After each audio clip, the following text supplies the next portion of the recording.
हरे कृष्ण. आपल्या सगळ्यांचं स्वागत आहे भक्तिशास्त्री कोर्समध्ये. आपण स्टडी करत आहोत श्री भक्ती रसामृत सिंधू.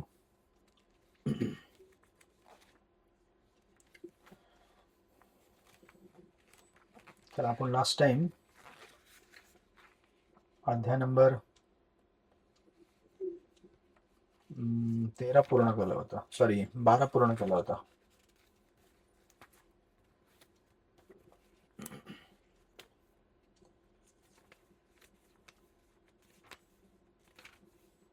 अध्याय नंबर 12 मध्ये आपण दिव्य सेवेची अधिक अंगे बघितली होती. अध्याय नंबर 13 मध्ये भक्तिमय सेवेची 5 शक्तिशाली साधने याच्यावरती रूप गोस्वामी वर्णन करतील. अध्याय नंबर 13 भक्तिमय सेवेची 5 शक्तिशाली साधने.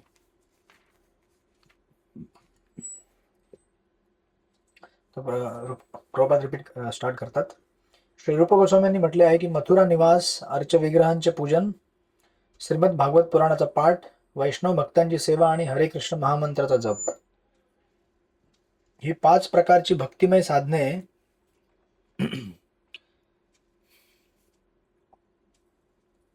इतकी शक्तिशाली आहेत की यांच्यापैकी कोणत्याही एका साधनाविषयी मनुष्यामध्ये अल्प प्रमाणात सुद्धा आसक्ती निर्माण झाली तर अगदी नवोदित भक्तांमध्ये देखील भक्तिभाव उदित करू शकते. राईट. याला संस्कृतमध्ये असं म्हटलं जातं, मथुरा मंडले स्थिती, श्रीमूर्ती अंग्री सेवन, श्री भागवत अर्थ आस्वाद, श्री नाम संकीर्तन आणि सजातीय आशा स्निग्ध भागवत भक्त संघ. हे तुम्हाला काही श्लोक येणार नाहीये, जस्ट मी तुम्हाला संस्कृत शब्द सांगतो इथे. ते 5 भक्तीचे पॉवरफुल तत्व आहेत.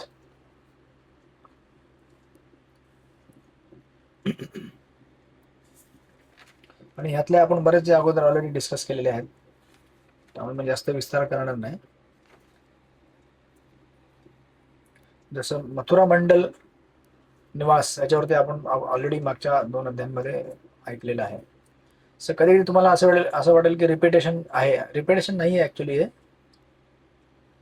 कधी कधी काही गोष्टी एकदम क्लिअर करण्याकरता त्यांना पुन्हा पुन्हा सांगितलं जातं की ह्या गोष्टी महत्वाच्या आहेत. राईट. म्हणून ते रूप गोस्वामी पुन्हा सांगतायत, असं नाही की रिपिटेशन आहे. So it is too clear की हे महत्वाचं आहे आपल्याकरता. राईट.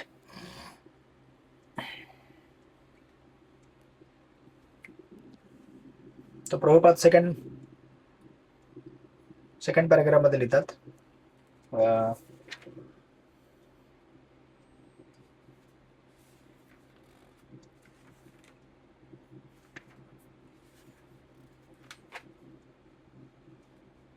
किंवा त्या पॉइंटला जाण्या अगोदर आपण हा पॉइंट बघूया.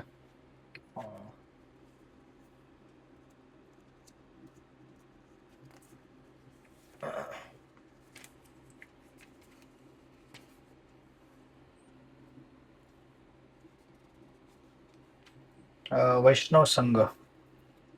तर तुम्हाला वरती रूप गोस्वामी जे दिलेले 5 आहेत त्यामधील आपल्याकरता सर्वात रिलेव्हंट ह्या क्षणाला सर्वात पहिले आहे तो म्हणजे, आणि हे आपण ऑलरेडी आय थिंक याच्यात डिस्कस केलं होतं नेक्टर ऑफ इन्स्ट्रक्शन मध्ये 3 वर्षापूर्वी. हरे कृष्ण.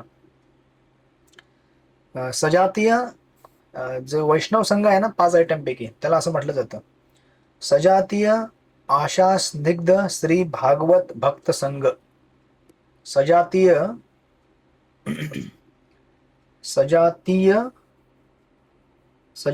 अस्य स्निग्ध श्री भागवत भक्त संघ. याच्यामध्ये महत्वाचा शब्द आहे सजातीय.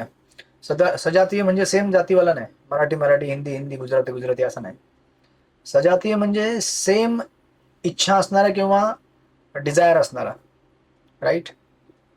म्हणजे याला म्हटलं जातं असोसिएशन ऑफ लाईक माइंडेड डिव्होटीज.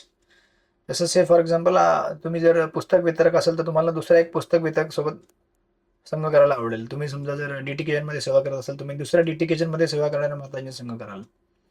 तुम्ही समजा अकाउंटंट असेल, तुम्ही दुसरे अकाउंटंट जे कोणी डिव्होटी असेल त्यांच्यावर संघ कराल. त्या प्रकारचा संघ घेतल्याने आपल्याला भक्ती करणं सोपं जातं. राईट.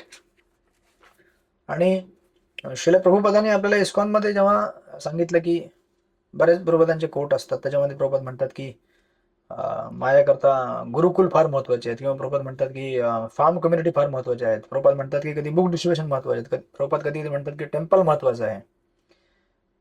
प्रभुपदांना विचारलं कोणची इम्पॉर्टन्स आहे, बुक डिस्ट्रीब्युशन. तर ऍक्च्युली कसं आहे की सगळ्या सेवा महत्वाच्या आहेत. प्रभुपदांनी वेगवेगळ्या टायमाला वेगवेगळ्या गोष्टींना एम्फसाइज केलेलं आहे.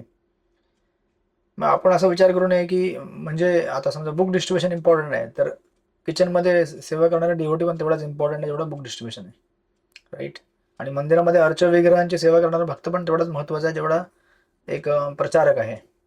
कारण प्रचारक ज्या गोष्टीचा प्रचार करत आहे त्या गोष्टीला मेंटेन कोण करत आहे? पुजारी मेंटेन करत आहे. शेवटी तुम्ही प्रवचन झाल्यावरती काय सांगणार लोकांना? दर्शन घ्यायला जावा. मंदिरात नसेल तर कोण दर्शन घेणार? किंवा डीटी रूम बंद असेल ऑल्टर आणि भगवंतांना व्यवस्थित भोग लागत नसेल तर भगवंताचं दर्शन कसं होईल आपल्याला? सो हे सगळे इंटरडिपेंडंट सेवा आहेत. आणि हे जे 5 आयटम दिलेले आहेत, जनरली आपल्या प्रभुपादांनी अशी सिस्टम बनवून दिली की आपल्या मॉर्निंग प्रोग्राममध्ये 5ही गोष्टी म्हणजे होऊन जातात.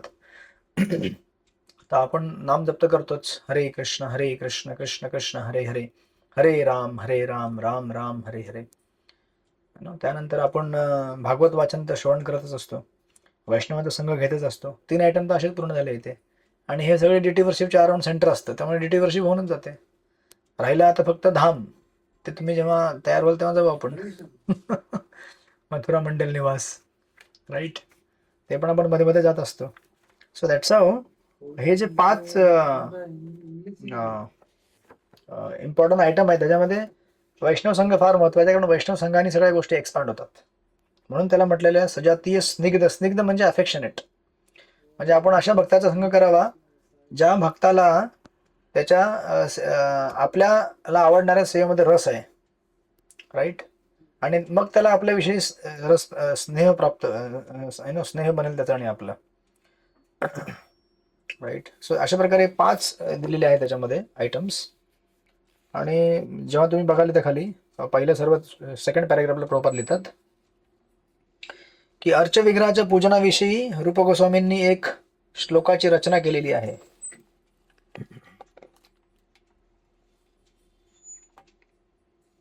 तर प्रभुपाद तिथे लिहितात,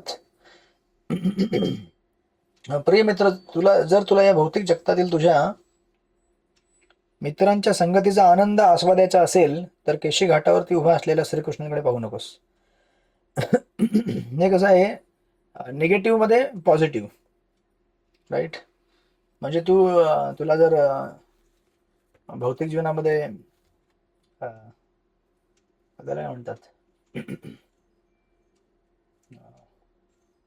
तुम्ही कधी कधी म्हणत असाल ना की मंदिरामध्ये येऊ नका तुम्ही. जर तुम्हाला बाहेर एन्जॉय करायचं आहे तर. म्हणजे बेसिकली म्हणण्याचा अर्थ काय आहे की तुम्ही जर मंदिरामध्ये आलात तर आपल्या ज्या काही तथाकथित प्रवृत्ती आहेत या जगाला भोगण्याच्या, या प्रवृत्त्यांना आळा बसेल. राईट. सो दॅट्स वाय हे निगेटिव्ह मध्ये पॉझिटिव्ह आहे. आणि प्रभुपाद तिथे पुढे लिहितात, ते गोविंद म्हणून विख्यात आहेत आणि त्यांचे नेत्र अत्यंत मनोहर आहेत. ते वेणुवादन करीत आहेत आणि त्यांच्या मस्तकावर सुंदर मोराचे पीस आहे. चंद्राच्या प्रकाशात त्यांचा संपूर्ण देह उजळून निघालेला आहे. राईट. मग आता हेच जे दर्शन आहे आपल्याला ते आपल्या अर्च विग्रहामध्ये प्राप्त होईल. म्हणून प्रभुपाद पुढे लिहितात, या श्लोकाचा खरा मथितार्थ असा आहे की जर एखादा माणसाचे मन श्रीमूर्ती किंवा श्रीकृष्णाच्या विग्रहावरती आसक्त झाले तर त्या विग्रहाची घरी पूजा केल्यानंतर तो मनुष्य जगातील तथाकथित मैत्री, प्रेम आणि समाज या संबंधांना विसरून जाईल. हरे कृष्ण. म्हणून इम्पॉर्टंट इन्स्ट्रक्शन, म्हणून प्रत्येक गृहस्थाने आपल्या घरी अर्च विग्रहांची प्रतिष्ठापना करणे आणि आपल्या कुटुंबियांसोबत त्यांची पूजा आरंभ करणे हे आपले प्रमुख कर्तव्य समजले पाहिजे. हरे कृष्ण. आता मी म्हणत नाही, प्रभुपादच म्हणतात की घरामध्ये डीटी घेऊन या. आणि भक्तिशास्त्री झालेल्या भक्तांकरता कंपल्सरी सांगितले तिथे. यामुळे तो क्लब, सिनेमा, नाच गाणे, धूम्रपान, मद्यपान अशासारख्या अनर्थांपासून वाचू शकेल. राईट. नाही तर संभव नाहीये. म्हणून डीटी वर्शिप ही फार इम्पॉर्टंट आहे. जर तुम्हाला भक्तीमध्ये प्रोग्रेसिव्हली पुढे वाढायचं असेल, पुढच्या 10, 20, 30, 25, 40 वर्षामध्ये जर पुढे वाढायचं असेल, तर आपल्याला आता प्रॅक्टिकल करण्याकरता डीटी वर्शिप पाहिजे. आता तुम्ही थिअरी घेतलेली आहे, आता प्रॅक्टिकल कसं करणार? Deity worship. जर एखाद्याने घरी योग्य प्रकारे अर्चविग्रहांचे पूजन केले तर तो या सर्व व्यसनांपासून मुक्त होऊ शकेल. Right. So that's how deity वर्शिपची एवढी महत्त्व दिलेली आहे. म्हणून याला असं म्हटलं जातं, 3 प्रकारच्या गोष्टी असतात: textual description, sensual perception, devotional realisation. पहिली गोष्ट आहे टेक्स्च्युअल डिस्क्रिप्शन. टेक्स्च्युअल डिस्क्रिप्शन म्हणजे आपण शास्त्रांमधनं भगवंतांबद्दल माहिती घेतो. राईट. भागवतमध्ये ऐकतो आपण, चैतन्यचरित्रामध्ये ऐकतो, ब्रह्मसमितीमध्ये वाचतो आपण, भगवंतांचं जे रूप आहे त्याच्याबद्दल माहिती घेतो. त्यानंतर दुसरं असतं सेन्शुअल परसेप्शन. सेन्शुअल परसेप्शन म्हणजे जेव्हा आपण भगवंताच्या धामात जातो तेव्हा आपण जर भागवत श्रवण केलं असेल तर आपल्याला त्या धामाविषयी आसक्ती निर्माण होऊ शकते. कशी? समजा तुम्ही आता कुठे गेलात, समजा तुम्ही इथे गेलात रमण रेती, कृष्ण बलराम मंदिर जिथे आहे ते त्या एरियाला रमण रेती म्हणतात. मग ते कृष्ण बलरामने लहानपणी सगळ्या लीला केल्या होत्या, लहान लहान जेव्हा खेळायचे ते कृष्ण बलराम. मग तुम्ही समजा भागवतमध्ये ह्या लीला वाचल्या असतील आणि तुम्ही त्या ठिकाणी गेला तर तुम्हाला त्याची अनुभूती होईल की अरे ये जगह वो है जहाँ पे भगवान खेले थे. किंवा तुम्ही गोवर्धनला गेलात, अरे ये जगह वो है जहाँ पे भगवान ने गोवर्धन पर्वत उठाया था. म्हणजे टेक्स्च्युअल डिस्क्रिप्शन किंवा भागवतमध्ये जे वाचन केलेलं आहे त्याची अनुभूती तुम्हाला त्या धाममध्ये त्या ठिकाणी गेल्यावरती होईल जेव्हा तुम्ही त्या धाममध्ये जाल. पण तुम्ही जर वाचन केलं नसेल, तुम्ही तिथे जाल गोवर्धनला, मग लोक भरपूर येतात तिथे, पिकनिकला पण येतात लोक.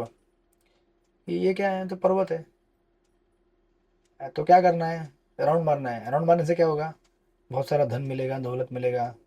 कर्मकांडाच्या स्तरावरती आपण त्यांना परिक्रमा करून निघून जाऊ शकतो. पण आपण जर भागवतचं व्यवस्थित श्रवण केलं असेल तर आपल्याला आध्यात्मिक साक्षात्कार त्या ठिकाणी जाऊन प्राप्त होईल. आणि कसं आहे की आपण बघणं जास्त महत्वाचं नाहीये, भगवंतानी आपल्याला बघणे महत्वाचं आहे. आपल्याला थोडंसं हे पाहिजे की बाबा आपण भगवंताजवळ गेलो आणि समजा धाममध्ये गेलो कुठे किंवा मंदिरात आलो की ही जागा अशी आहे जी आपल्याला शुद्ध करते, ही आपल्याला माहिती पाहिजे. राईट. जर तुम्ही शास्त्रामध्ये वाचलं असेल, भागवतमध्ये वाचलं असेल की मंदिरात जाणे, भक्तांचा संघ घेणे आणि धाममध्ये जाणे, ह्या सगळ्या गोष्टी आपल्याला शुद्ध करतात. असं नाही की जसं भक्तिसिद्धांत सरस्वती ठाकूर एकदा मंदिरामध्ये जेव्हा दर्शन घेत होते तेव्हा तिथले काही डिवोटी म्हटले की जरा तुम्ही जवळ या ना स्वामीजी, थोडं आणखीन जवळ या दर्शन घ्यायला. तर भक्तिसिद्धांत ठाकूरजी म्हटले की मला एवढ्या जवळ जायची गरज नाहीये, मला ऑलरेडी भगवंतांनी बघितलं. आणि ते निघून गेले. ते म्हटले की मुझे इतना जाने का जरूरत नहीं है, वो भगवान ने मुझे देख लिया. सो ऑफकोर्स ह्याचा अर्थ काय आहे की मंदिरामध्ये जेव्हा आपण जातो तेव्हा आपण भगवंताला बघत नाही, आपल्याला भगवंत बघतात. आणि जो व्यक्ती असं म्हणतो की मी भगवंतांना बघितलं, मग तू काय बघितलंस? मी बघितलं लाल लाल ड्रेस घातला होता आणि हे असं हे होतं ते होतं वगैरे वगैरे. पण याने आपल्याला कमी साक्षात्कार होईल जर आपल्याला आपली भावना जर एन्जॉयमेंट मोडमध्ये असेल. म्हणजे म्हणण्याचा अर्थ असा आहे की दर्शन घेताना आपली भावना ही सेवेची भावना असावी की भगवंत मला बघतायत आणि भगवंत मला विचारतात की सेवा काय करतोस, आज जप किती केलास, कसा केलास, कुठल्या डिवोटीला शिव्या दिलास का, हरे कृष्ण वगैरे वगैरे. राईट. म्हणजे आपण अर्चविग्रहांसमोर गेल्यावरती ही आपल्याला जाण पाहिजे की अर्चविग्रह आपल्याला बघतायत. हो, अशी जाण असेल तर आपल्याला किती शुद्ध होईल माहितीये का? This is a different dimension. Generally आपण मंदिरात जाऊन बघतो की मी भगवंतांना बघितलं, दर्शन घेऊन आलो मी, ते आहेच, तुम्ही बघतातच. पण तुम्ही बघण्यापेक्षा जास्त महत्वाचं म्हणजे भगवंत आपल्याला बघतात. राईट. आणि ऑफकोर्स भक्तिसिद्धांत सरस्वती ठाकूर मग इतर वेळेला जवळ पण जायचे, जवळ जाऊन दर्शन करायचे. पण मेन महत्वाचा मुद्दा आहे की आपण भगवंतांना एन्जॉय करण्यापेक्षा भगवंतांनी आपल्याला एन्जॉय करायचं असतं. राईट. सो जेव्हा आपण भगवंतांसमोर जातो तेव्हा आपण भोगवृत्तीने जात नाही की मला बघायचंय, मला आनंद वाटला. अरे तुला आनंद वाटण्यापेक्षा भगवंतांना आनंद वाटला का हे विचार. राईट. तर दॅट्स वाय आपल्या डोळ्यांना एक भक्तिमय दृष्टी प्राप्त व्हायला पाहिजे. ती दृष्टी कशी प्राप्त होईल? साधू संग, भागवत श्रवण. राईट. भागवत श्रवण आहे पण ते साधूकडनं झालं पाहिजे, भगवंतांच्या भक्तांकडून झालं पाहिजे, आचार्यांकडून झालं पाहिजे. तेव्हा आपल्याला ती दृष्टी शुद्ध करेल. राईट. आणि मग जेव्हा भगवंतांना आनंद वाटेल ना आपल्याला बघून की किती प्रामाणिक भक्त आहे बघा. कधी कधी भक्तजन काय करतात, ते लाईनीमध्ये राहतात, ते मारामारी करतात पुढे पुढे जाण्याकरता. नाही, मला जाऊ द्या, मला जाऊ द्या, मला जाऊ द्या, मला जाऊ द्या. राईट. अशी मारामारी करून दर्शन होत नाही. चैतन्य महाप्रभू कुठं दर्शन घ्यायचे तुम्हाला माहिती आहे ना, जगन्नाथपुरीमध्ये. आणि जगन्नाथपुरीमध्ये एवढ्या लांबून दर्शन घ्यायचे ते गरुड स्तंभ कुठे माहिती आहे का तुम्हाला? एकदम बाहेर, एकदम म्हणजे जिथं तुम्ही एंट्री करता त्या एंट्रीच्या समोरच गरुड स्तंभ आहे. चैतन्य महाप्रभू तिथे राहून उभे राहून दर्शन घ्यायचे आणि भगवंतांना बघून फेंट व्हायचे. आपण एकदम जवळ जाऊन सुद्धा, जवळ तुम्ही कधी कधी आतमध्ये गाभारात गेला असेल, जवळ जाऊन सुद्धा तुम्हाला फेंटिंग होत नाही. फक्त पैसे व्यवस्थित आहेत ना, बटवा कोणी मारला नाही ना. मोबाईल तर घेऊन जात नाही आतमध्ये, कारण मोबाईल बाहेर ठेवावा लागतो, पण वॉलेट असतं, काय असतं, चेक करतात आहे ना व्यवस्थित. अशा भावनेने दर्शन होत नाही. बेसिकली म्हणण्याचा अर्थ असा आहे की भगवंतांना आपण बघण्यापेक्षा भगवंतांनी आपल्याला बघायचं असतं. पण भगवंत आपल्याला कधी बघतील? भगवंत आपल्याला तेव्हा बघतील जेव्हा आपली सेवेची भावना असेल. राईट. भोग भावनेने आपण भगवंतांना दर्शन घेऊ शकत नाही. सो दॅट्स वाय अर्च विग्रहांची सेवा ही अशा प्रकारे केली पाहिजे आपण. राईट.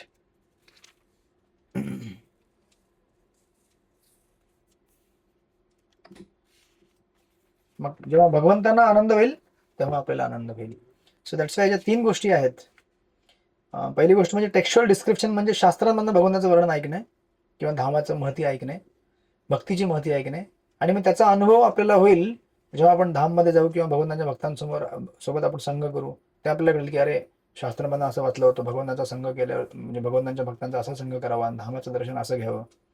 त्यानंतर मग आपल्याला काय होईल? साक्षात्कार प्राप्त होईल, डिव्होशनल रिअलायझेशन येईल. राईट. मग आपण भगवंतांना अशा भावनेमध्ये मग धन्यवाद करू शकतो, भगवंतांना अशा भावनेमध्ये आपण कृतज्ञता प्रकट करू शकतो. राईट. सो त्यानंतर प्रभुपाद पुढे लिहितात की अशा भावना आपण घेऊन जर पुढे गेलो, म्हणून ते नेक्स्ट पॅरेग्राफमध्ये दिलेलं आहे. रूप गोस्वामी पुढे असं म्हणतात की हे मूर्ख मित्रा, मला वाटते की तू अगोदरच मंगलमय श्रीमद भागवताचे श्रवण केले असावेस, ज्यामध्ये धर्म, अर्थ, काम आणि मोक्ष यांची निंदा केलेली आहे. मला असे वाटते की श्रीमद भागवतात कृष्णलीलांचे वर्णन करणारे 10व्या स्कंदातील श्लोक हळूहळू तुझ्या कर्णातून तुझ्या हृदयात प्रवेश करणार आहेत. So this is an ecstasy. Ecstatic भावमध्ये रूप गोस्वामी याला लिहितात भागवताविषयी. पुढे लिहितात ते, श्रीमद भागवता पुराणाच्या आरंभी असे म्हटलंय की जोपर्यंत आपण धर्म, अर्थ, काम आणि मोक्ष यांना अगदी केर कचरा समान समजून फेकून देत नाही, तोपर्यंत आपण श्रीमद भागवताचा अर्थ खरा अर्थ समजू शकत नाही. हरे कृष्ण. मग आपल्याला फार लांब आहे प्रवास. लांब म्हणजे अजून सुरुवात पण झालं नसेल. धर्म, अर्थ, काम, मोक्ष याची निंदा आपल्याला करायची आहे. म्हणजे काय की केवळ भगवंतांच्या प्रीतीकरता आपल्याला कार्य करायचं आहे. बाकी मुझे कुछ नहीं चाहिए, भगवान की प्रीती वही में मेरी प्रीती. राईट. म्हणून पुन्हा पुन्हा रेकमेंडेशन काय आहे? प्रभुपाद पुढे लिहितात, जो मनुष्य वैराग्य वृत्तीने श्रीमद भागवताचे अध्ययन करतो तोच केवळ दशम स्कंदामध्ये वर्णित असलेल्या कृष्णलीला समजू शकतो. दुसऱ्या शब्दात सांगायचे म्हणजे श्रीमद भागवताविषयी स्वाभाविक आकर्षण उदित झाल्याविना एखाद्याने रासलीलेचे विषय समजून घेण्याचा प्रयत्न करू नये. श्रीमद भागवत जसे आहे तसे आस्वादन करण्यासाठी एखाद्याने शुद्ध भक्तीमध्ये स्थित असणे आवश्यक आहे. आणि म्हणून स्पेशली आपल्याला ह्यांचं श्रवण हे शुद्ध भक्तांकडून करायचं असतं.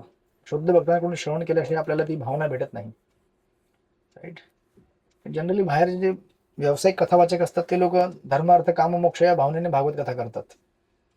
मग ते म्हणतील की तुमच्या जीवनमध्ये या समस्या दूर होतील, तुम्हाला हे प्राप्त होईल, तुम्हाला धन भेटेल, तुम्हाला पोरं चांगली होतील, तुम्हाला चांगली बायको भेटेल, तुम्हाला चांगला घर बंगलो भेटेल, नोकरी भेटेल.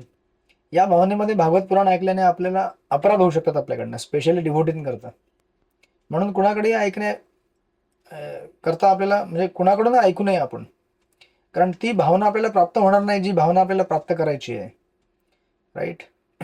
आणि याच्या विपरीत जर शुद्ध भक्तांकडून ऐकलं आपण, तर शुद्ध भक्त हे आपल्याला ही भावना त्वरित देऊ शकतात. जसं प्रभुपाद जेव्हा एकदा अमेरिकेमध्ये होते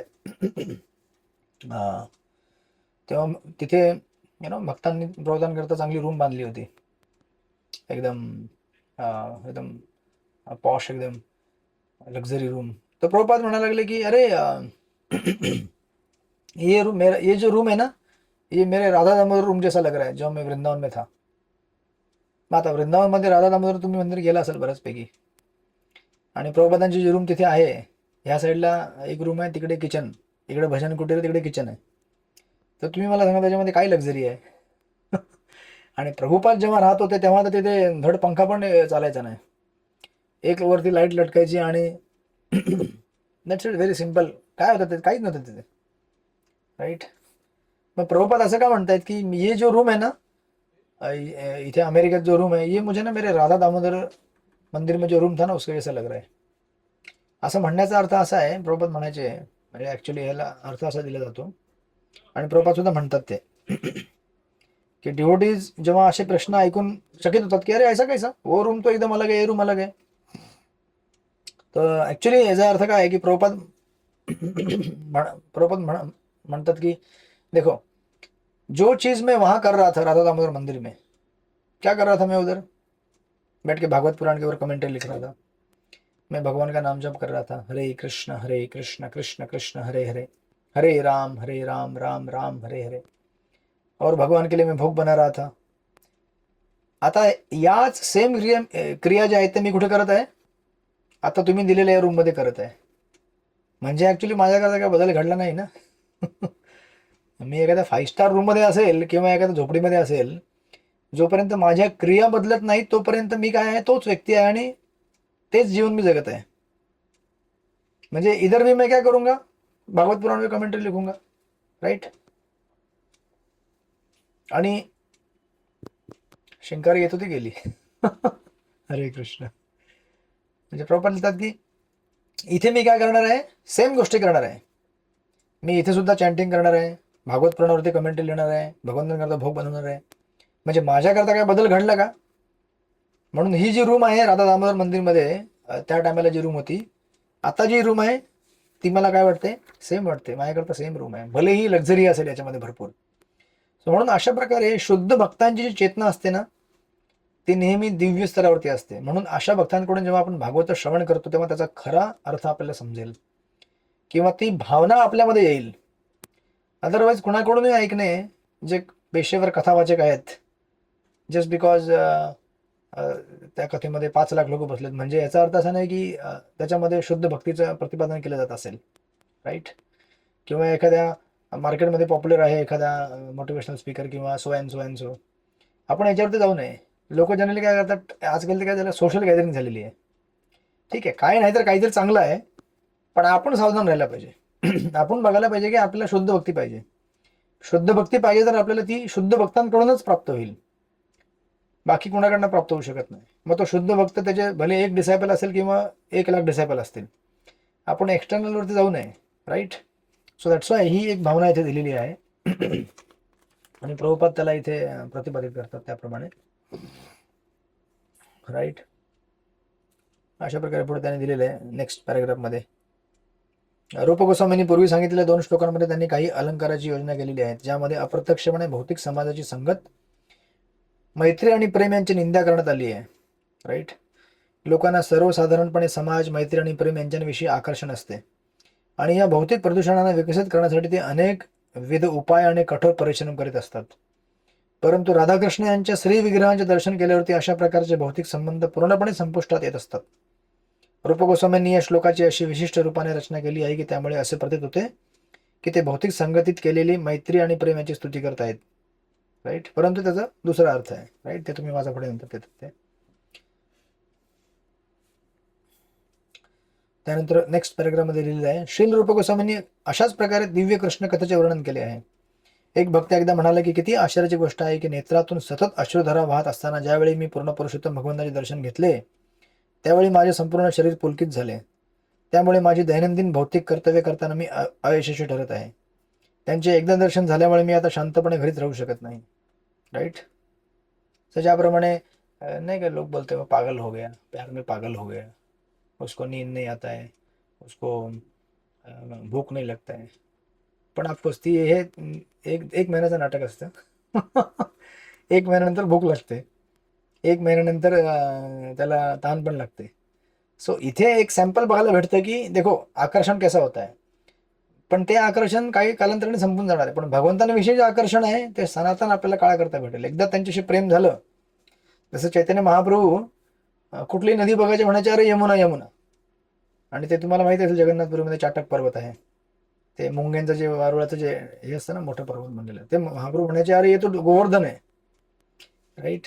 मग अशी भावना कधी येईल, जेव्हा आपण पूर्णपणे भगवंतांच्या भक्तीमध्ये शुद्ध भावनेने तल्लीन होऊ. राईट. सो दॅट्स ऑफ तिथे दिलेलं आहे ते. आणि शेवट या म्हणून प्रभुपाद पुढे लिहितात बघा पुढच्या पानावरती, या श्लोकाचा अर्थ असा आहे की आपण जर शुद्ध भक्तांच्या संगतीत येण्यात भाग्यवान ठरलो तर आपण त्यांच्याकडून श्रीकृष्णाविषयी श्रवण करावे, त्यांच्याविषयी ज्ञान संपादन करावे, किंवा दुसऱ्या शब्दात सांगायचे तर पूर्णपणे कृष्ण भावनावित होण्याविषयी उत्कंठित व्हावे. राईट. अशा प्रकारे. आणि मग नंतर नेक्स्ट पुढे त्यांनी नाम श्रवणवरती दिलेलं आहे. नेक्स्ट याच्यावरती नेक्स्ट पॅरेग्राफ, महामंत्राचे श्रवण आणि कीर्तन यासंबंधी असे म्हटले आहे की नारद मुनी सतत भगवान श्रीकृष्णांचे गुणगान करीत असतात आणि साधू संतांच्या त्यांच्या वीणेचे स्वर साधू संतांना त्यांच्या वीणेचे स्वर ऐकू येतात. आता तेच स्वर माझ्या गाण्यात प्रविष्ट झाल्यामुळे मला भगवंतांच्या उपस्थितीचा अनुभव होत आहे. हळूहळू माझी भौतिक सुखासक्ती पूर्णपणे निघून जात आहे. राईट. Like that. आणि लास्टच्या ते 2-3 पॅराग्राफमध्ये त्यांनी मथुरा मंडळाचं वर्णन केले. पुन्हा तुम्हाला पुन्हा वृंदावनमध्ये घेऊन जायची त्यांची इच्छा आहे. त्यांनी विस्तारात वर्णन केलं, तुम्ही वाचा नंतर ते.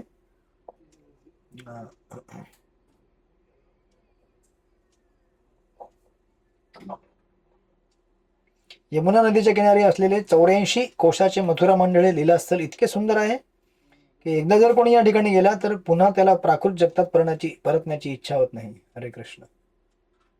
पण त्याच्याकरता दिव्य डोळे पाहिजेत. आता तुम्ही वृंदावनला जाऊन म्हणाल की अरे इथं गटर आहे, इधर ये है वो है, नाही. त्याच्या म्हणून शुद्ध भक्तांच्या संघामध्ये वृंदावनला जायचं.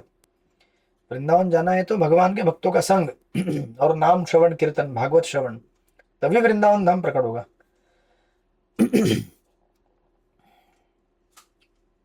रूप गोस्वामींनी मथुरा आणि वृंदावन यांचे केलेले वर्णन म्हणजे साक्षात्कारी वर्णन होय. ही सर्व वर्णने सिद्ध करतात की मथुरा आणि वृंदावन यांची स्थिती दिव्य आहे. अन्यथा या ठिकाणी आपल्याला दिव्य भावना उदित होण्याची काही शक्यता नसते. मनुष्याने मथुरा आणि वृंदावनात प्रवेश करताच अगदी त्वरित आणि न चुकता त्यांच्या अंतःकरणात या दिव्य भावना उदयास येत असतात. राईट. Like that.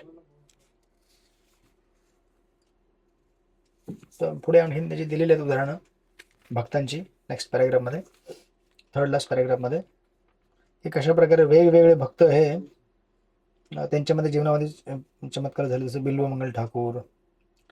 राईट. चतुष्कुमार यांची माहिती दिली, तुम्ही वाचा जे कसे भक्त बनले.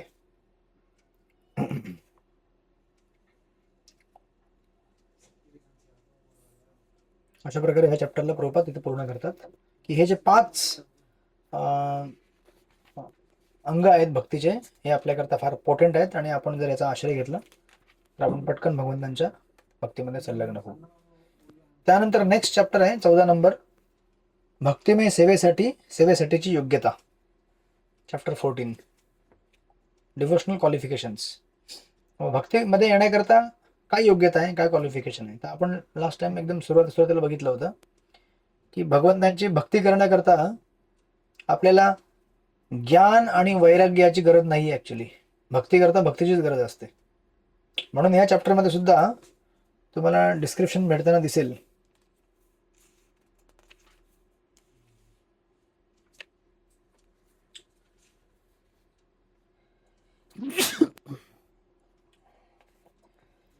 की ते एकदम सेकंड तुम्हाला पाहिजे लिहून घ्या.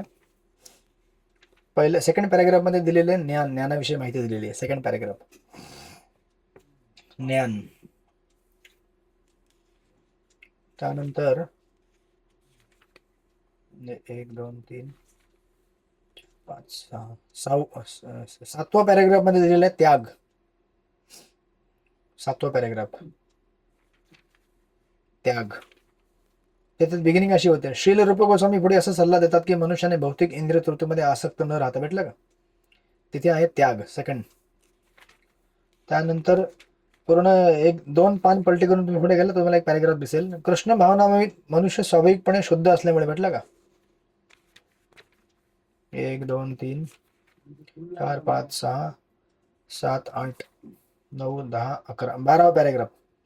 कृष्ण भावनाभावित मनुष्य स्वाभाविकपणेच शुद्ध असल्यामुळे, दॅट इज तिसरा पॉइंट आहे सद्गुण. तिसरा पॉइंट त्याच्यात दिलेला सद्गुण.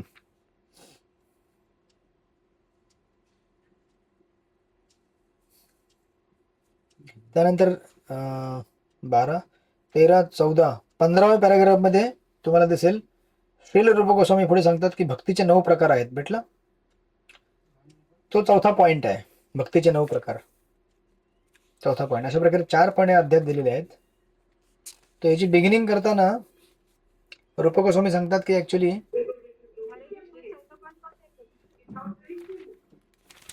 चौथा पॉइंट माताजी पॅराग्राफ नंबर, थांबा 1 मिनिट, गोंधळ नका करू.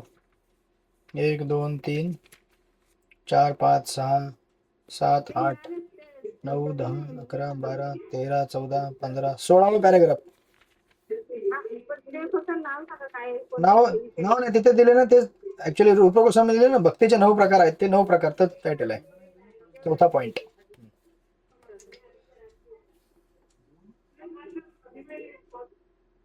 बापरे, पिकनिक चालू आहे का काय चालू आहे?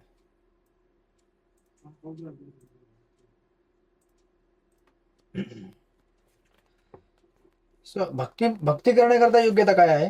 रूप गोस्वामी सांगतात, तुम्ही जर खाली गेलात, सॉरी पहिल्या पॅराग्राफ मध्ये, काही विद्वान असा सल्ला देतात की भक्तिमय सेवेत प्रगती करण्यासाठी ज्ञान आणि वैराग्य हे अतिशय महत्वाचे घटक आहेत.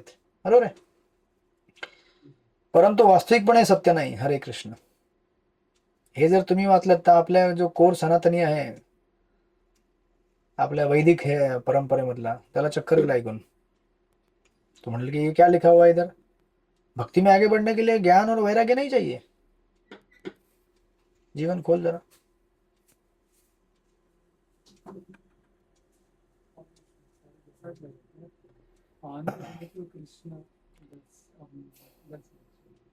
तर इथे ते लिहितात, तुम्ही जर पुढे बघितलं, खरे सांगायचे तर कृष्ण भावनेत प्रवेश करण्यास अनुकूल ठरणारे ज्ञान आणि वैराग्य प्रारंभिक अवस्थेत शिकवले जाऊ शकतात, परंतु शेवटी मात्र त्यांचा त्याग करावा लागतो. हरे कृष्ण. व्यवस्थित समजून घ्या काय आहे ते. कारण भक्तिमय सेवा करण्याची प्रामाणिक इच्छा या एकमेव घटकावरती भक्तिमय सेवा अवलंबून असते. मग आता असं का सांगितलेलं आहे, ज्ञान आणि वैराग्य का नको आपल्याला? कुठं वाचताय सर? प्रभूजी अध्याय नंबर 14. नाही 14 आहे तो पान नंबर 14 मध्ये पहिलाच पॅराग्राफ वाचला. अच्छा, असं कसं डायरेक्ट नेक्स्ट पॅराग्राफ वर जाईल मी? अध्याय नंबर 14 मध्ये पहिला पॅराग्राफ. तो प्रभुपाद म्हणतात, रूप गोस्वामी लिहितात तिथे कि ज्ञान वैराग्य की जरूरत नहीं है.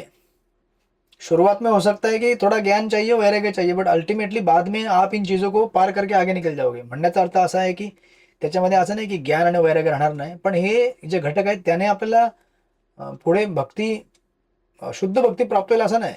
ते बिगिनिंगला जरुरी असतील कदाचित, पण पुढे गेल्यावरती ते ऑटोमॅटिक आपल्याकडे ज्ञान आणि वैराग्य येणार आहे. म्हणून तुम्हाला भागवत मध्ये तो एक श्लोक आहे, वासुदेवे भगवती भक्ती योग प्रयोजिता जनयती आशु वैराग्यम ज्ञानम च अहितुकम. वासुदेवची भक्ती केल्याने ऑटोमॅटिक ज्ञान आणि वैराग्य येतं, आपल्याला सेपरेटली कल्टिवेट करायची गरज नाहीये.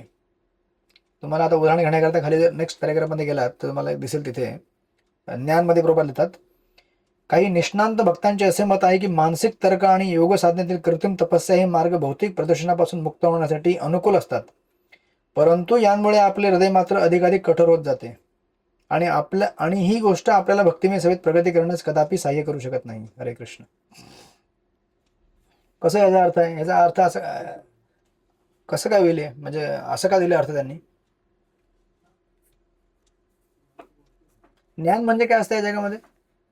सब कुछ माया है और केवल ब्रह्म. भगवान म्हणत नाही ते लोक, भगवान नाही म्हणत, सब माया है. मोक्ष आणि मुक्ती याच्यावर जास्त त्यांचा जोर असतो.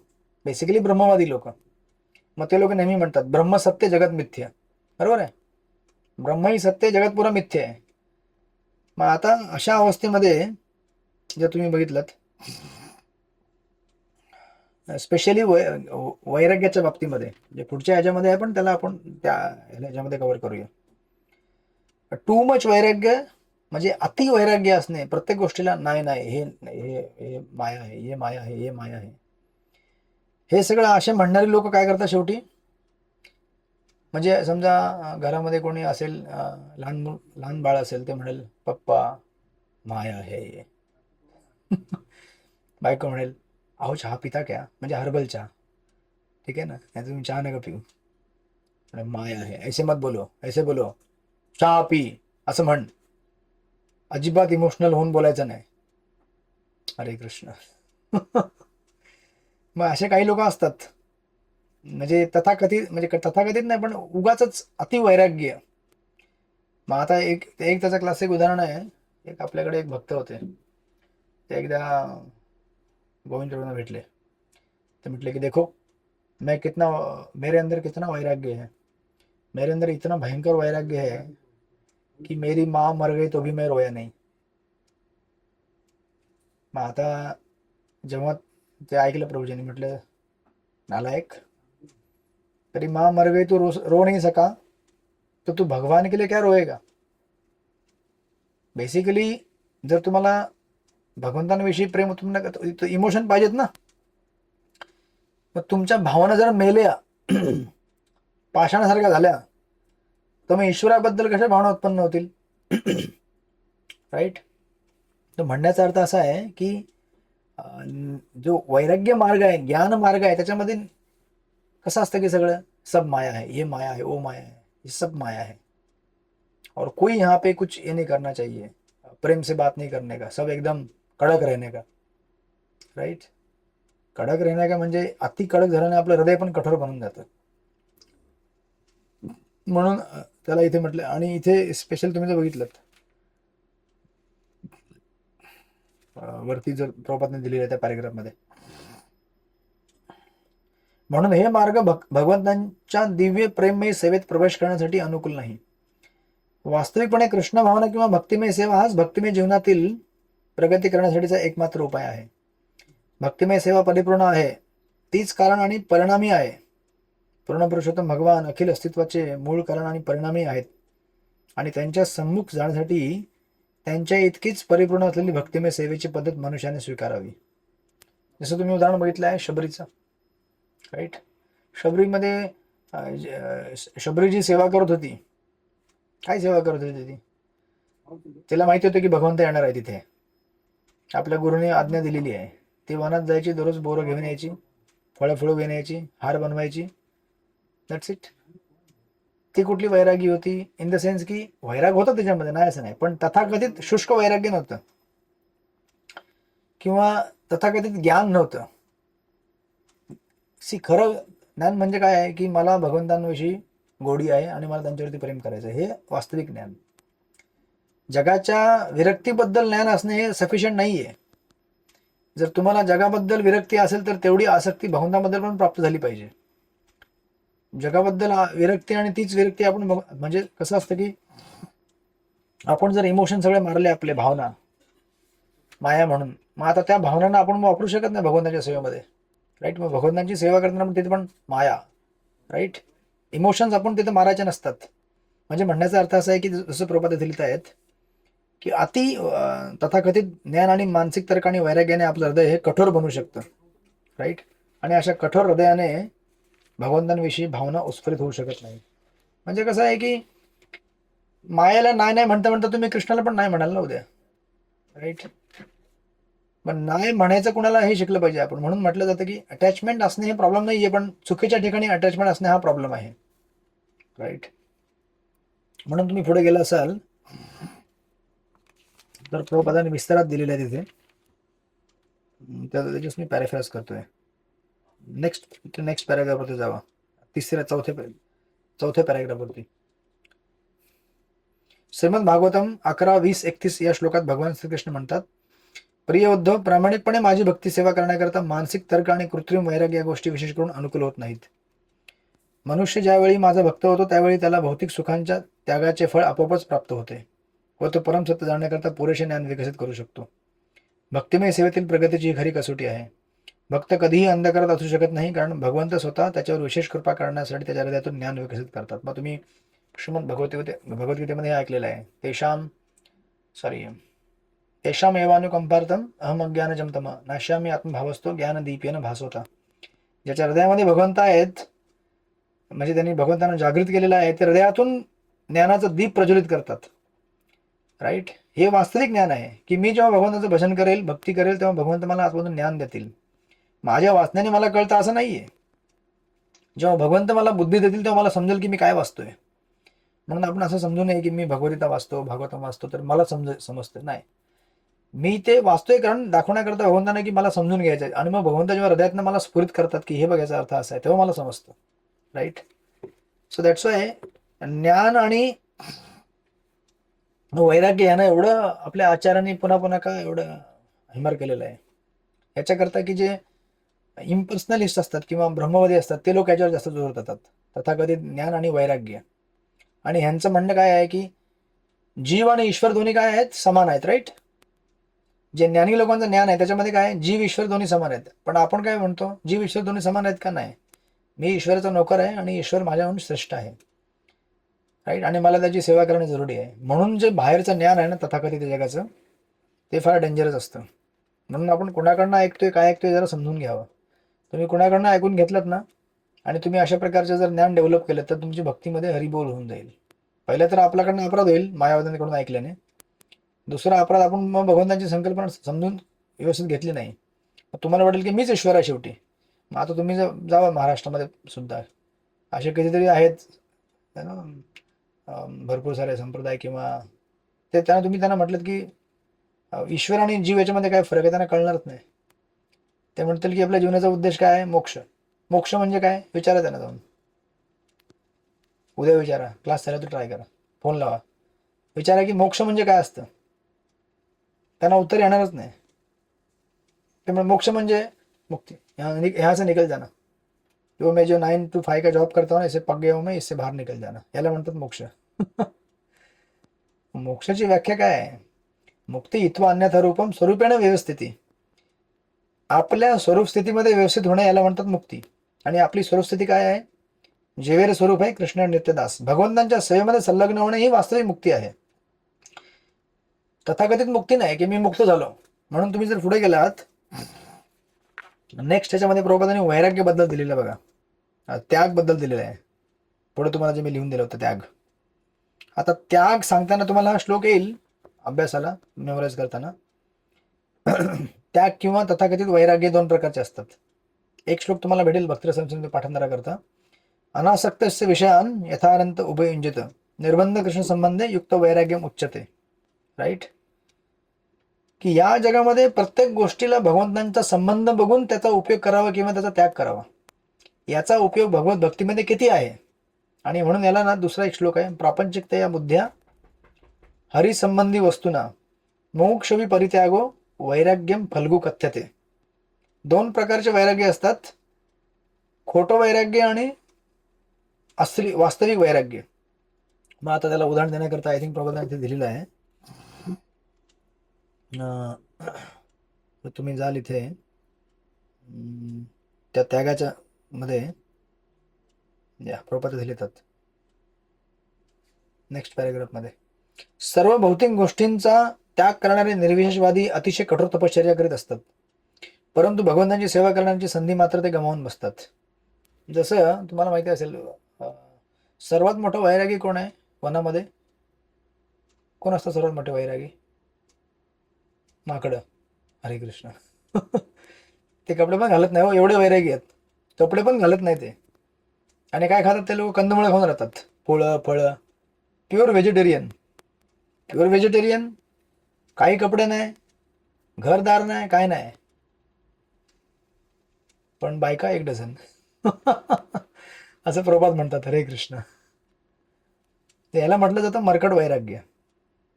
अशा प्रकारचं वैराग्य जे असतं ना, म्हणजे दिसायला दिसते वैराग्य आहे की बाबा काहीच नाही आपल्याकडे, कपडेच नाही हो. मग लोक म्हणतात की हम भी ऐसे रहना चाहिए. नाही, अरे पण प्रकृतीने आपल्याला वेगवेगळ्या कॅटेगरी ग्रेड्स बनवले आहेत आणि आपलं हे नेहमी बदलत असतं शरीर, राईट. आणि इव्होल्युशन होऊन आपण मनुष्य योनीमध्ये आलेलो आहोत. मग आपण मनुष्य योनीमध्ये कपडे घातले पाहिजेत, माकड कपडे घालणार नाही. आणि त्याला बघून तुम्ही समजू नका सर्वात मोठा वैरागी आहे तो, राईट. म्हणून ना त्याला एक उदाहरण दिलेलं आहे. एक जसं प्रॉपर लिहित आहेत पुढे. परंतु भगवंताची सेवा करण्याची संधी मात्र ते गमावून बसतात आणि म्हणून त्यांचा त्याग हा पूर्णत्वाकरता अपुरा पडतो. अशी अनेक उदाहरणे दिली आहेत जाऊ शकतील, ज्यामध्ये कृत्रिम त्यागाचे पालन करणारे निर्विशेषवादी लोक भक्तिमय सेवेच्या संपर्कात न आल्यामुळे पतित झाले आणि पुन्हा भौतिक प्रदूषणात गुरफडून गेले. वर्तमान काळात अनेक ढोंगी विरागी आहेत आणि ते संन्यास घेऊन ब्रह्मसत्य तथा जगत मिथ्य आहे असा प्रचार करतात. अशा प्रकारे ते कृत्रिम भौतिक जगाचा त्याग करण्याचे ढोंग करतात, परंतु भक्तिमय सेवेचे स्तर गाठू न शकल्यामुळे ते आपले ध्येय साध्य करू शकत नाहीत आणि पुन्हा या भौतिक जगात येऊन समाज कल्याण किंवा राजकारण इत्यादी भौतिक कार्यात मग्न होऊन जातात. असे कित्येक संन्यास येऊन गेले, त्यांनी या जगाला मिथ्या समजून त्याचा त्याग केला, परंतु त्यांना पुन्हा या भौतिक जगतात यावे लागले, कारण ते भगवंताच्या चरणाखाली आश्रय शोधत नव्हते. मग आता एक उदाहरण दिलेलं आहे. एक योगी होता आणि तो म्हणायचा की मैं पैसे को हात नाही लगा सकता, मैं पैसे को हात नाही लगाऊंगा. त्याचं मोठं राहिला 5 स्टार मेन्शन होतं, सगळं काय होतं. तो म्हणायचा मैं पैसे को हात नाही लगा सकता. आणि एकदा काय झालं, त्याच्या बिछाण्यावरती चुकून एक कॉईन भेटला. कॉईन म्हणजे आजकाल एवढं कॉईन चालत नाही, पण आजपासून 10, 15, 20 वर्ष, 10 वर्षापूर्वी सुद्धा, 5 वर्षापूर्वी सुद्धा, 10 वर्षापूर्वी कॉईनच चालायचे ना सगळे. 5 रुपयाचं नाणं, 10 रुपयाचा नव्हता तेव्हा, 10 रुपयाचा रिसेंटली आलेला आहे, पण 1 रुपयाचं नाणं, 50 पैसे, 4 आणे सगळे चालायचे. तर कोणीतरी चुकून त्याच्या बिछाण्यावरती एक कॉईन टाकला होता, म्हणजे भेटला ते बिछाणं हे करताना. तो म्हटलं अरे बापरे, अभी मैं इधर सो नहीं सकता. तो म्हटलं की पहिले येत नाही काढा, पहिले काढा येत ना, ते जे काय असलं वाटेवर 4 आणा 1 रुपया काय असेल त्या टायमाला. तो म्हटलं की हे जोपर्यंत तुम्ही इथनं काढत नाही ना, तोपर्यंत मी इथे या बिछाण्यावर झोपू शकत नाही. हरे कृष्ण. आता त्याला समजलं पाहिजे की हे बिछाणे जे खरीदले गेलेलं आहे ते पण कुठल्या तरी नाण्यानेच खरेदी केलं असेल ना. ज्या बिल्डिंगमध्ये राहतोय, जिथे लाईट वापरतोय, पंखा आहे, AC आहे, हीटर आहे, बाथरूम आहे, कूलर आहे, जे काय असेल ते हे सगळं पैशानेच खरेदी केलेलं आहे ना. मग हे अशा प्रकारचे जे हे नाटक आहे तथाकथित वैराग्याचं, आणि मग लोक काय म्हणायला लागली, अरे बाप रे देखो कितना वैरागी है, कॉइन को भी नहीं छूता है. असं प्रभुपादांना सांगत होते त्यांचे डिसायपल्स की देखो प्रभुपाद वो एक है, क्या वैराग्य आहे बाप रे. आणि अशा गोष्टीने फार आपण हे होऊन जातो ना, आकर्षित होऊन जातो. बापरे, मग याला बघण्याकरता 5 किलोमीटर लाईन, अशा बाबांना बघण्याकरता. मग लोक त्याचे लाईन लावून बघतात, बाबा आशीर्वाद दो, आपके पास तो कॉइन नहीं है लेकिन हमारे जीवन में कॉइन आ जाए. अरे कॉइन तो आपके पास भी है, उसके पास भी है कॉइन. मग प्रभुपादांना जेव्हा असं त्यांनी सांगितलं, प्रभुपाद म्हटले की काम करो, बहुत सारा एक पैसे का सूटकेस लेके आओ और मेरे सामने रखो, और मैं अभी उसको ऐसा पकड़ता हूँ और मेरा फोटो खींचो और पेपर में डाल दो. कि मैं ऐसा पैसा पकड़ रहा हूँ, राईट. मग सगळे डिसेबल चकित. असं प्रभुपाद का म्हटले त्याला समजण्याकरता अजून एक उदाहरण दिलेलं आहे की एकदा प्रभुपाद ऍक्च्युली एक लाईफ मेंबर त्यांच्याकडे आला होता, गेस्ट, आणि तो एक मोठी सुटकेस घेऊन आला पैशाची, पूर्ण सुटकेस पैशाने भरली होती, आणि त्याने ते प्रभुपादांसमोर उघडली. तर लगेच प्रभुपादांचे डोळे असे झाले, एकदम म्हणतात डोळे असे मोठे होऊन जातात बघून, वा. तर ते सगळे जे तिथे गेस्ट होते, डिसायपल सगळे मेंबर सगळे बसलेले होते, तर ते गेस्टला वाटलं की बापरे, स्वामी जी को पैसा देख के उनका आंख बड़ा हो गया. त्यांना वाटलं की स्वामीजी को पैशाचे बहुत आकर्षण आहे. मग त्यानंतर 5 मिनिटांनी त्यांनी सुटकेस उघडली, ते पैसे ते ठेवले होते. 5 मिनिटांनी प्रभुपादांनी काय केलं, एकेकाला बोलवलं, म्हटले DT डिपार्टमेंट वाला कौन है उसको बुलाओ इधर. अच्छा, किचन वाला कौन है उसको बुलाओ यहाँ पे. त्याला एकेकाला 2-2 बंडल काढून देत होते. हाँ, किचन वाला ये लेके जाओ तुम यूज करना, हाँ DT डिपार्टमेंट वाला ये लेके जाओ तुम यूज करना, बुक डिस्ट्रीब्युशन वाला हा ये लेके जाओ. आणि असं करून त्यांनी 5-6 भक्तांना बोलवलं आणि पूर्ण सुटकेस खाली करून टाकली. त्यानंतर मग ते सगळे गेस्ट बसलेले होते, त्यांना कळलं की अरे बाप रे, स्वामी जी ऐसे नहीं है। स्वामी जी के चेहरे में इतनी खुशी हुई क्योंकि इतना सारा लक्ष्मी देख के जो भगवान की सेवा में लग सकता है, इसलिए प्रसन्न हो गए हो, राईट। सो म्हणून आपण जे इथे दिलेलं आहे की तथाकथित वैराग्य आणि खरं वैराग्य हे आपण जाणलं पाहिजे की ऍक्च्युली वैराग्याची व्याख्या काय आहे। मी भले एकदम 5 स्टार लक्झरीमध्ये राहत असेल, पण ह्या सगळ्या गोष्टींचा उपयोग मी कशा करता करत आहे, भगवत सेवा करता करत आहे, हे खरं वैराग्य आहे। खरं वैराग्य असं नाही की मी जंगलात जाऊन जंगलामध्ये कंदमुळं खाऊन राहतोय। तुम्ही जर आजच्या काळामध्ये गेलात जंगलात जाऊन कंदमुळं खाऊन राहिलात, ना तुम्ही ठीक भक्ती करू शकणार, ना तुम्ही दुसऱ्यांना भक्ती देऊ शकणार, बरोबर आहे का नाही? मग ट्राय करा ना। शिरपूरला आहे का जंगल? आहे का? नाहीये? असेल ना थोडंफार कुठेतरी। शिरपूर, धुळे, जळगाव जावा जंगलामध्ये, म्हणा आम्ही जे लय वैरागी झालो, आम्ही आता वनामध्ये बसून तप करणार, जप करणार। जावा, ट्राय करा। हरे कृष्ण। सो द पॉइंट काय आहे की म्हणून प्रभुपाद पुढे काय लिहितात बघा नेक्स्ट पॅरेग्राफ मध्ये, भक्तीचं सिक्रेट काय आहे, रहस्य काय आहे, मनुष्याने भगवत सेवे प्रत्यर्थ उपयोगात आणता येतील अशा कोणत्याही गोष्टीचा त्याग करू नये। जे भक्तिमय सेवेचे रहस्य आहे, कृष्ण भावना आणि भक्तिमय सेवेत प्रगती करण्यासाठी जे काही उपयोगी आहे ते सर्व आपण भगवंताने स्वीकारले पाहिजे। उदाहरणार्थ, वर्तमान कृष्ण भावनामृत आंदोलनाच्या विकासासाठी आम्ही typewriter, dictating machine, tape recorder, microphone, विमान इत्यादी अनेक प्रकारच्या यंत्रांचा उपयोग करीत आहोत। कधी कधी लोक आम्हाला विचारतात, तुम्ही भौतिक समाजाच्या प्रगतीची निंदा करता आणि त्याच भौतिक वस्तूंचा उपयोगही करता, असे कसे? तर आपण शिव्या देतो इंटरनेटला, टीव्हीला, मोबाईलला, आपण तेच का वापरतो? प्रभुपाद लिहितात, वास्तविकपणे आम्ही त्याची निंदा करत नाही हो, आम्ही लोकांना केवळ अशी विनंती करतो की त्यांनी प्रत्येक कार्य कृष्ण भावनेत करावे। या सगळ्या गोष्टी त्यांचा उपयोग भगवत सेवेमध्ये करावा। तुमच्या प्रखर बुद्धीने, परिश्रमाने तुम्ही काय केलेलं आहे, या गोष्टींचा विकास केलेला आहे। जसं तुम्ही इंटरनेट डेव्हलप केलेलं आहे, टेलिकम्युनिकेशन डेव्हलप केलं आहे, राईट। ह्या सगळ्या गोष्टींचा उपयोग कशा करता करा, भगवंताची सेवा करता।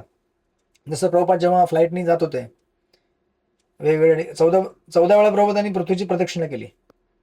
मग काही लोक म्हणायला लागले की स्वामी जी आप फ्लाइट में क्यों जाते हैं, आपको क्या जरूरत है फ्लाइट का, आप तो वैरागी है, आपको चलना चाहिए ना, बस से जाना चाहिए, रिक्शा से जाना चाहिए। प्रभुपाद म्हटले, ले चॅप्टर तू तू विमानाने पळणार आणि मी बैलगाडीने तुझ्या मागे येऊ? मी जर बैलगाडीने तुझ्या मागे आलो आणि तू विमानाने पळतोस तर मी तुला कसं पकडणार, राईट? जो स्पीड तुझा आहे त्या स्पीडने मला तुला पकडावं लागेल। मग आज समजा जर टेलिकम्युनिकेशन किंवा हे सगळे इंटरनेटची विकास तुम्ही जर उपयोगात आणली नसती तर आपण कधी क्लास केला असता का? हरे कृष्ण। मग आपण त्या माध्यमातून एवढ्या वर्षात क्लास पुरा केला आपला। मग तुम्ही म्हणत असाल नाही, आता नाही म्हणजे काय, मग घरी बसा नाही। आता थोडी तुम्ही सगळे मुंबईला येऊ शकणार किंवा मी थोडी प्रत्येकाच्या घरी येऊ शकणार, पण ह्या टेलिकम्युनिकेशन किंवा इंटरनेटच्या माध्यमाने आपण जुळलोत ना सगळे एकत्र। मग तुम्ही ज्या स्पीडने पळता त्या स्पीडने आपल्याला तुमच्या मागे पळायला लागेल ना। मग आजची जी भौतिक प्रगती आहे, लोक जेट स्पीडने नरकाकडे जात आहेत। मग प्रभुपादांना जर त्यांना वाचवायचं असेल तर त्यांना पण जेट स्पीडने त्यांच्याकडे जावं लागेल ना। आणि हे तुम्हाला कळेल, ही क्रांती जी केलेली आहे भक्तिसिद्धांत सरस्वती ठाकूर आणि श्रील प्रभुपादांनी, त्याचाच अनुकरण करून आज जगामध्ये बरेच संप्रदाय किंवा मंदिर संस्था हे मोठ्या झाल्या, पुढे गेल्या। तुम्हाला दिसेल, कळेल, तुम्ही जर मागे बघितलं तर आसपास, राईट। आता मी तुम्हाला जिवंत उदाहरण देतो ना, मी इथे जायचो खोपोलीला प्रिचिंग करायला, म्हणजे जातो अजून सुद्धा। तिथे आम्ही त्या मंदिरामध्ये करायचो, वारकरी मंदिरामध्ये। तर तिथे पहिले काहीच नव्हतं, म्हणजे ते लोक यायचे जायचे, कधी काय कोणी घंटी वाजवली, काय केलं, मंदिर होता तिथे। मग तिथे आम्ही गेलो तेव्हा स्टार्ट केलं, तेव्हा त्या लोकांनी काय केलं, ते लोक म्हटले, अरे ऐसा होता है क्या, ऐसे प्रोग्राम करना होता है, अच्छा ऐसे लोगों को बुलाने का, ग्रुप बनाने का, प्रसाद का अरेंजमेंट ऐसे करने का। मग त्यांनी ते टिपलं सगळं। मग त्यांनी त्यांचा व्हॉट्सअप ग्रुप बनवला, त्यांनी त्यांच्या सगळ्या सिस्टम बनवल्या। सी कसं असतं की ऑर्गनायझेशन आणि स्ट्रक्चर हे फार महत्त्वाचं, जर तुम्हाला सिस्टमॅटिक प्रिचिंग करायची असेल तर। स्ट्रक्चर नसेल, ऑर्गनायझेशन नसेल, तर तुम्ही पुढे प्रोग्रेस करू शकत नाही प्रचारामध्ये। तुम्ही म्हणाले, अरे काय फरक पडता है, कैसे भी पेड के नीचे बैठते आ जाओ। मग बसा, एकदा मी इथे क्लास घेतला होता, आमच्या इथे हॉल भेटला नाही मला मंदिरामध्ये, तर मी एक क्लास घेण्याकरता दुसरीकडे गेलो। 4 बिल्डिंगच्या मध्ये एक रिकामी जागा होती, मैदान होतं। तिथे त्यांनी एक लाईट लावली साईडला, बसलो मी क्लास द्यायला. आय थिंक मेचा महिना होता वाटतं. बापरे, सगळे लोक ना ते आपलं पल्लू आणि दुपट्टा घेऊन हवा करायला लागले स्वतःलाच. कोणी मच्छर चावते त्यांना मच्छर मारतोय, कोणी हवा करतोय, आणि माझ्याकडे असे बघत रागाने बघत होते. मी म्हटलं क्लास करना है ना, करो ना, किधर भी करो, कोई फरक नहीं पड़ता. नाही, फरक पडता है. आपण काय एवढे शुद्ध नाही होत, आपण प्रोग्रेसिव्ह भक्त आहोत. तर आपल्याला फॅसिलिटी लागतात, किंवा असं पण समजून घ्या की भक्तांनी व्यवस्थित बसून जप केलं पाहिजे, त्यांचं ध्यान लागलं पाहिजे, म्हणून आपल्याला सुविधा द्यायला पाहिजेत. राईट, हे आपलं कर्तव्य आहे मॅनेजर लोकांचं, ऑर्गनायझर लोकांचं, की भक्तांना असुविधा नको व्हायला कृष्ण भावनेमध्ये आपलं मन लावण्याकरता. म्हणून ज्या गोष्टी भगवंताच्या सेवेमध्ये वापरता येऊ शकतात त्या सगळ्या वापरायच्या. फक्त याच्यामध्ये कॉशन एवढीच आहे, तुम्ही जर पुढे गेला तुम्हाला दिसेल,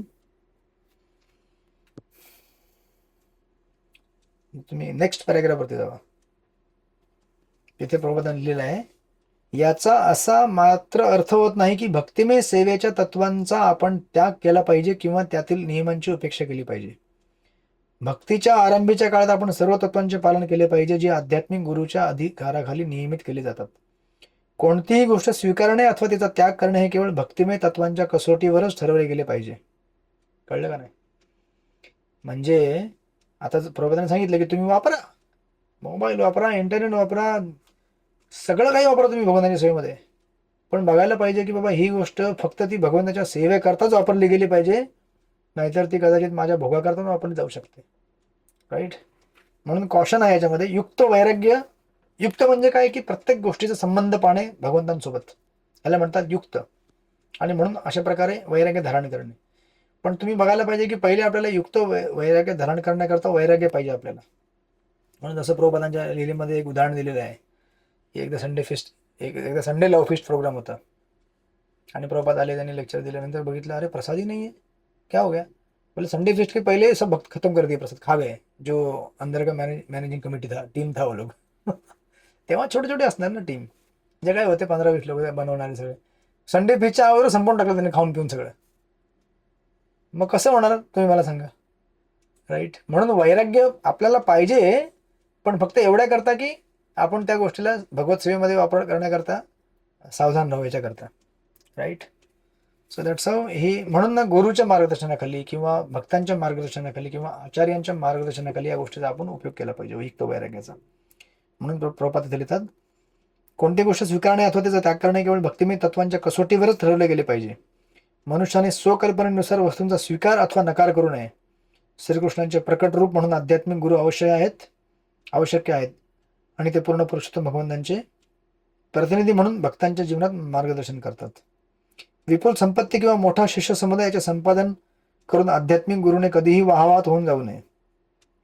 प्रामाणिक आध्यात्मिक गुरु कधीही असे करणार नाही. पण कधी कधी असं दिसून येते की एखादा आध्यात्मिक गुरु अधिकृत नसतो आणि केवळ स्वतःच्या मनाच्या इच्छेने आध्यात्मिक गुरु होतो. कधी कधी संपत्ती किंवा मोठा शिष्य समुदाय अशा गोष्टीने तो वाहवत जातो. अशा गुरूंची भक्ती श्रेष्ठ श्रेणीची मानली जात नाही. जर एखादी व्यक्ती अशा प्रकारच्या गोष्टीमुळे वाहवत गेली तर त्याची भक्तिमय सेवा शिथिल होते. म्हणून एखाद्याने गुरु शिष्य परंपरेच्या तत्वांचे कठोरपणे पालन केले पाहिजे. म्हणून आपल्याकरता सिंपल आहे, जे प्रिन्सिपल आपल्याला प्रभुपादांनी दिलेले आहेत ते फॉलो करायचे, आपण सेफ राहू. बाकी दुनियाभर आपल्याला बघायची गरज नाही. आपल्याला 4 नियम दिलेले आहेत, आणि आपल्याला 16 राऊंड्स, आणि उरलेल्या वेळामध्ये वैष्णव सेवा, अर्च विग्रहाची सेवा, हे नियम आपल्याला दिलेले आहेत बस. म्हणून एवढंच सिक्रेट आहे, तुम्हाला शोधायला जायची नाही. काही लोक एवढे उतावळे होतात काही कालांतराने कि मुझे अभी राग भक्ति नहीं मिल रही है, मेरे हृदय में कृष्ण प्रेम प्राप्त नहीं हो रहा है, तो मैं अभी वो बाबा मुझे वृंदावन में मिल रहे हैं या वो दूसरे गुरु मिल रहे हैं, मैं उधर जाता हूँ. काय होणार नाही. तुम्ही तिकडे गेले ना, तिकडून पण तुम्ही पळणार दुसरीकडे. तुम्ही ज्या ठिकाणी एक ठिकाणी एकनिष्ठ होऊ शकत नाहीये, जिथे तुम्हाला प्रॉपर ज्ञान आणि वैराग्य भेटत आहे भक्तीच्या मार्गातून, तुम्ही कुठे जाऊन एकनिष्ठ होणार. राईट, 10,000 ठिकाणी फिरून फायदा नाहीये. एक ठिकाणी, त्या ठिकाणी जी प्रोसेस दिली त्या प्रोसेसला फॉलो करा. Right, so that's all. तर हे झालं इथे वैराग्य आणि म्हणजे त्याग, वास्तविक त्याग आणि खोटं त्याग. राईट, तर कुठल्याही गोष्टीचा त्याग अनावश्यक करू नये जर ती वस्तू भगवंताच्या सेवेमध्ये वापरता येत असेल तर. आणि कुठल्याही गोष्टीचा अनावश्यक स्वीकार करू नये जर ते आपल्या भक्तीला बाधक असेल. जर उपयोगात जरी आणायची असेल एखादी गोष्ट कृष्ण सेवेमध्ये आणि उपयोगात असेल तर पण वैष्णवांच्या देखरेखीखाली, भक्तांच्या मार्गदर्शनाखाली, तरच आपण त्या गोष्टीला आपण व्यवस्थित वापरू शकतो. अशा प्रकारे. त्यानंतर नेक्स्ट पॉइंट आहे सद्गुण. राईट. तर सद्गुण म्हणजे काय की भगवंतांची भक्ती केल्याने आपल्यामध्ये चांगले गुण उत्पन्न होतात. ते उदाहरण दिलेलं आहे अजामिलचं, तुम्हाला माहिती असेल भागवत चैतन्य चरित्रामध्ये. अजामिल मुरगारी शिकारी होता ना, त्याला नारद मुनी भेटले. नारद मुनी म्हटले की अरे बाळा काय करतोस तू? तो म्हटला की मी शिकार करतो. तो म्हटलं असं करू नकोस, जीवांची हत्या होते. मग तो म्हटला की मग माझा व्यवसाय. ते म्हटले की तू काळजी करू नकोस, तू सगळं सोडून दे, चॅन्टिंग कर, भजन कर, तुझं मी सगळं बघून घेईन काय असेल ते. ह्याला म्हणतात गुरूंवरती विश्वास. हा सगळं काय सोडून देतो आणि आपल्या बायकोसोबत बसून भजन करतो. मग आता एवढा महान भक्त बनतो की गावातले लोक त्याला बघायला येतात. अरे देखो देखो वो हंटर शिकारी जो है ना वो भक्त बन गया है, साधू बन गया है, साधू है वो अभी. तर लोक जेव्हा भेटायला येतात तेव्हा सोबत काय घेऊन येतात? फळं फुळं काहीतरी. रिकामी जायचं नाही ना कोणाला भेटायला जायचं असेल तर मंदिरातल्या साधूंना किंवा भगवंतांना. मग ह्याच्या घरी एवढं सामान होतं, जे काही वापरायचं वापरतो तो भगवंताच्या सेवेमध्ये स्वतः करता. बाकी सामान तो काय करतो? वाटून टाकतो लोकांना. आणि मग एकदा नारद मुनी तिकडून येत असतात त्याला भेटायला. पर्वतमुनी नारद मुनी, हे चैतन्य चरित्रामध्ये कथा आहे. तो बघतात की अरे, दुरून बघतात की अरे मृगारी तो उड्या मारत आहे, असा क्रॉस क्रॉस उड्या मारत असतो. तो इकडे उडी तिकडे उडी, असा उडी मारत त्यांच्याकडे भेटायला येत असतो. नारद मुनी म्हणतात की अरे, पर्वतमुनी म्हणतात की ऐसा क्यों जंप मार के आ रहा है वो, कुछ आपने अलग ट्रेनिंग दिया क्या इसको ऐसे जंप मार के आने का. नारद मुनी म्हणतात की ऐसे नाही बात, देखो तो काय करतोय, आपल्या पायाखाली मुंग्या मरू नये म्हणून तो त्यांना वाचवून उडी मारत येत आहे माझ्याकडे. म्हणजे विचार करा, प्रभुपाद तिथे लिहितात की एखादा भक्त अगोदर मांसाहार करत असेल, सगळं काय करत असेल, पण भक्त झाल्यावरती तो काय करतो? एक मुंगीला सुद्धा मारायची इच्छा ठेवत नाही. म्हणजे किती गुणांचा विकास झाला विचार करा, किती सद्गुण विकास झाले. राईट. आपण पण पहिले होतो ना सगळे, मांसाहारी होतो किंवा मच्छी मारली आपण किती, किंवा काय काय केलं आपण. पण आता आपण एक मच्छरला सुद्धा मारताना विचार करतो की अरे याला कसं मारावं. राईट. मुंगी आपल्या पायाखाली चिरडू नये म्हणून आपण किती विचार करतो. तर ही जी भावना आहे, ही भावना कुठनं विकसित होते? भक्तीमुळे. दॅट इज सद्गुण. अशा प्रकारे. तर ते उदाहरण तिथे दिलेलं, तुम्ही वाचा त्याला. अशा तऱ्हेने हा अध्याय इथे पूर्ण होतो. दॅट इज भक्तिमय सेवेसाठी योग्यता. तर भक्तिमय सेवेसाठी काय योग्यता आहे? फक्त भगवंतांची भक्ती. ज्ञान आणि वैराग्य याने आपल्याला भक्ती प्राप्त होत नाही, उलट भक्तीने ज्ञान आणि वैराग्य प्राप्त होतं ऑटोमॅटिक. हरे कृष्ण. काही प्रश्न अजून आहे आपल्याकडे? वेळ, नेक्स्ट चॅप्टर घेतोय मी. बोला, अजून काही प्रश्न आहेत कोणाला? 1 मिनिट ब्रेक. बोला मधुसूदन प्रिय माताजी. हरे कृष्ण प्रभूजी. बोला माताजी. प्रभूजी, आता तुम्ही म्हणालात तर आपण भक्त झाल्यापासून एक मुंगी मारताना पण विचार करतो, पण आपण कुठे जातो, मच्छर असतात, मच्छर मारावेच लागतात, त्याच्यात चावतात ना ते आपल्याला, मग त्याच्यातून भक्तीचा लोप होतो असं नाही गेला. हरे कृष्ण. म्हणून मी मच्छरदाणी वापरतो.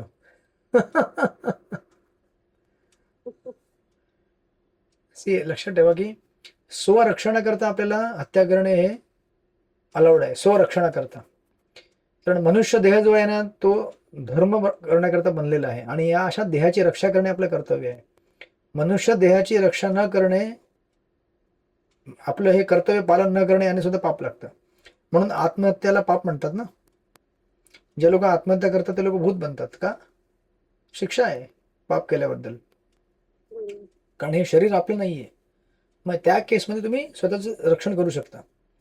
पण मग आपण बघितलं पाहिजे की जेवढं कमीत कमी व्हायलंट होईल तेवढं. राईट. कसं आहे, मच्छरदाणी लावल्यावरती मच्छर तुम्हाला नाही चावणार ना, आणि ते मच्छर मग उडून जातात. दुसऱ्या दिवशी सकाळी घरात निघून जाते, म्हणतात की इतर कुछ मिल नहीं रहा, ये वैष्णव का घर है. चलो दूसरे किसी घर में जाता हूँ जहाँ पे मुझे मिलेगा कुछ. सो वी हॅव टू, आपण आपला विचार केला पाहिजे की आपण कशा प्रकारे चांगल्या प्रकारे कृष्ण भावना वाढवू शकतो. राईट. आता काही ठिकाणी मच्छरदाणी लावायची व्यवस्था नसेल तर दॅट्स ओके, काय करू शकतो, त्याला इलाज नाही आहे काहीच. पण उद्देश क्लिअर असावा की स्वरक्षण करता, बाकी कुठल्याही कारणाला आवाजावी हत्या करू नये कोणाची. रस्त्यामध्ये काही बघितलं, दगड मार कुत्र्याला किंवा मांजरी दगड मार, नाही का ते लहान मुलं खेळत असतात गावाकडे कधी, किंवा ट्रेनमध्ये कुणाची उगाच टिंगल-टवाळी करणे, टपली मारणे कुणाला, हे सगळे जे आहेत अनावश्यक हिंसा असते ही. तर मनुष्याने या गोष्टींचा त्याग करावा. भक्ती करता हे बाधक आहे. राईट. हरे कृष्ण. सो नाव नेक्स्ट चॅप्टर, त्याच्या पुढचा आहे छोटा चॅप्टर, जास्त मोठा नाही.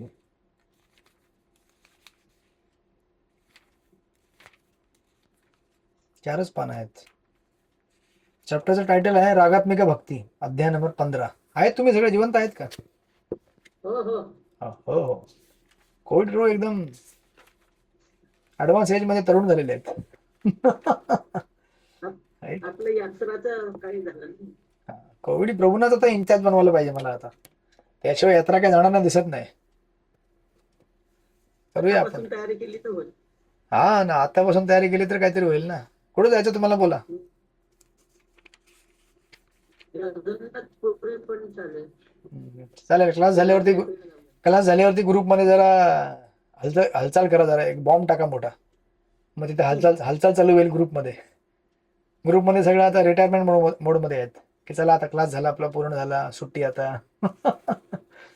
हरे कृष्ण. सो अध्याय 15 आहे रागात्मिका भक्ती. उत्साह यायला पाहिजे ना भक्ती. हा ना, Retire नाही. तेच ना. बघा ना, भक्तीमध्ये रिटायरमेंट कधी नसते. भक्तीमध्ये कधीच रिटायरमेंट होत नाही. मग ते समजत नाही. तुम्हाला आता एक हे करायला लागेल, तिथे काहीतरी एक मोठा कीर्तन पाठी आतमध्ये चालू करायला लागेल. मग त्या तिथे चालू होईल. ठीक आहे, क्लास झाल्यावरती करा ग्रुपमध्ये. ओके. सो हा चॅप्टर आहे रागात्मिका भक्ती. आणि ह्याच्यामध्ये जास्त नाही, 2-3 टेक्निकल गोष्टी आहेत, जास्त नाही. तर ऑलरेडी टायटल प्रबोधन दिलेले आहेत, तर आपल्याला लिहायची गरज नाही जास्त, फक्त समजून घेऊया आपण. तर एकदम बिगिनिंगलाच प्रबोधनांनी डेफिनेशन दिलेली आहे, व्याख्या दिलेली आहे. श्रीकृष्णांचे वृंदावनातील निकट पार्षद म्हणजे रागात्मिका भक्तिमय सेवेचे उदाहरण हवेत. राईट. आता व्याख्या बघा काय आहे. वृंदावनातील निवासी आणि श्रीकृष्ण यांच्यामधील स्वाभाविक संबंध म्हणजे रागात्मिक भक्ती होय. या भक्तांना भक्तिमय सेवेसंबंधी कोणतीही गोष्ट शिकवण्याची आवश्यकता नसते. म्हणजे काय, आपल्याला भगवंतांची सेवा करण्याकरता सांगावं लागतं 10 वेळा, अरे सेवा कर, जप कर. पण जे ब्रजवासी आहेत ना, ह्यांना सांगायची गरज पडत नाही. हे नॅचरली स्पॉन्टेनियसली भगवंतांच्या सेवेमध्ये संलग्न असतात. जसं यशोदामाई निरंतर विचार करत असते, आज भगवंतांकरता हे बनवायचं आहे, आज त्यांना आंघोळ घालायची आहे, आज नवीन कपडे हे करायचे आहेत, आणि सो अँड सो. प्रत्येक भक्ताची वृंदावनामध्ये हेच मनामध्ये विचार चालू असतात की भगवंतांची ही सेवा करायची, ही सेवा करायची, हे बाकी आहे, ते बाकी आहे. राईट. जसं ते नित्यानंद प्रभूंचं एक भजन आहे ना, कृष्णेर संसार करी छोड अनाचार. आपल्याकरता संसार काय आहे आज? आपली पत्नी, आपले नवरा किंवा मुलं बाळ आणि घर, बरोबर आहे, आपले सासू सासरे, हे आपला आता संसार आहे. मग आपण कसं आपल्या संसाराकरता दक्ष असतो नेहमी, की मुलांना काय खायला पाहिजे आज, की आज प्रभूजींना काय बनवून द्यायचं आहे, किंवा प्रभू विचार करतात की आज माताजींना कुठे फिरायला घेऊन जायचं आहे. हरे कृष्ण. जे घेऊन जात असेल तर. राईट.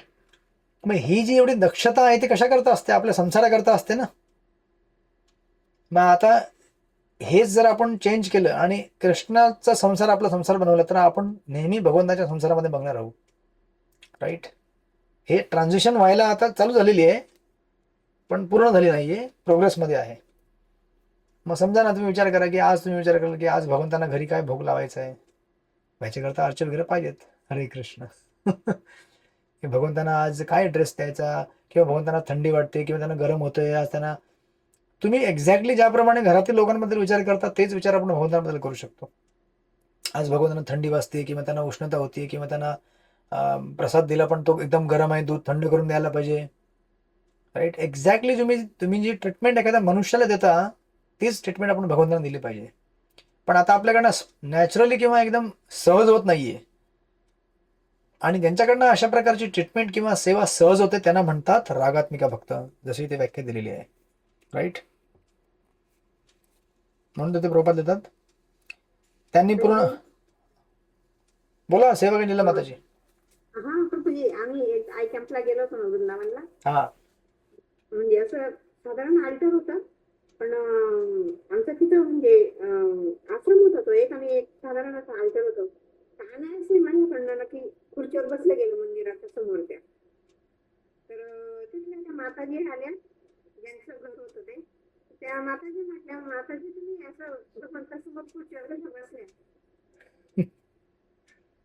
मला म्हणजे इतकं म्हणजे एकदम हे झालं ना प्रभूजी की बरोबर आहे की आपण चूक केली पूर्णपणे. भगवंतासमोर आपण चेअरवर बसलो म्हणून.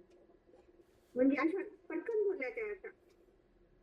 म्हणजे असं त्यांच्या रक्तामध्ये म्हणजे भक्ती नाही गेलेली असते खरं.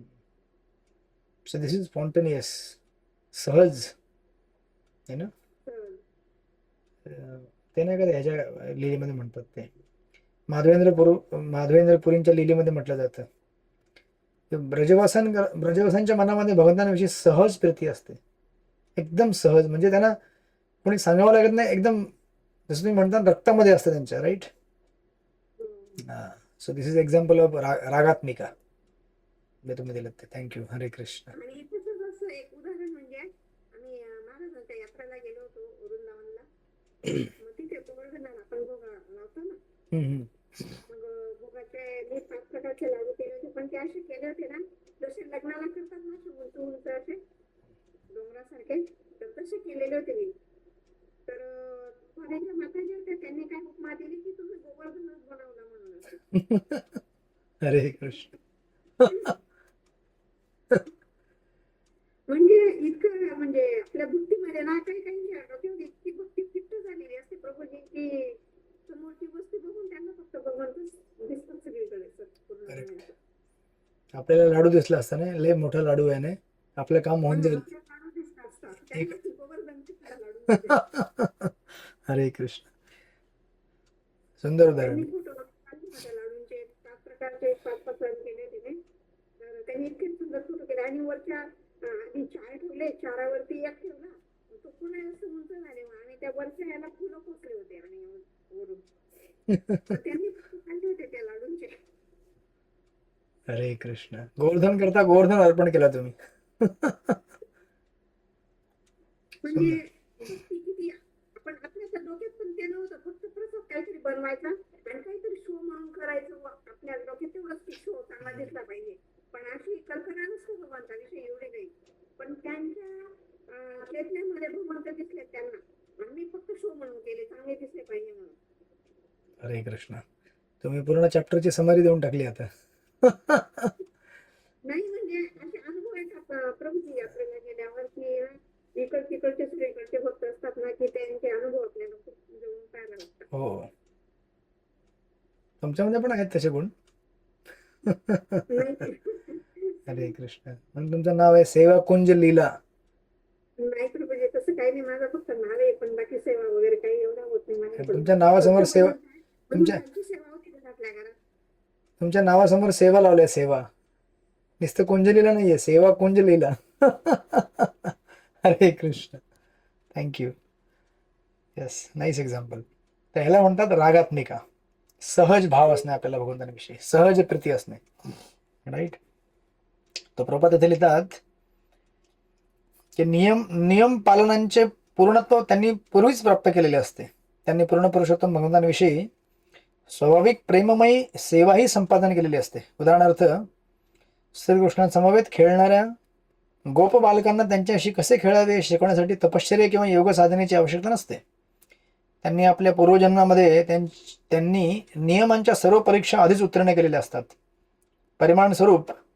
परिणामस्वरूप त्यांची उन्नती होऊन त्यांना श्रीकृष्णांचे प्रिय मित्र होण्याचे भाग्य लाभलेले असते.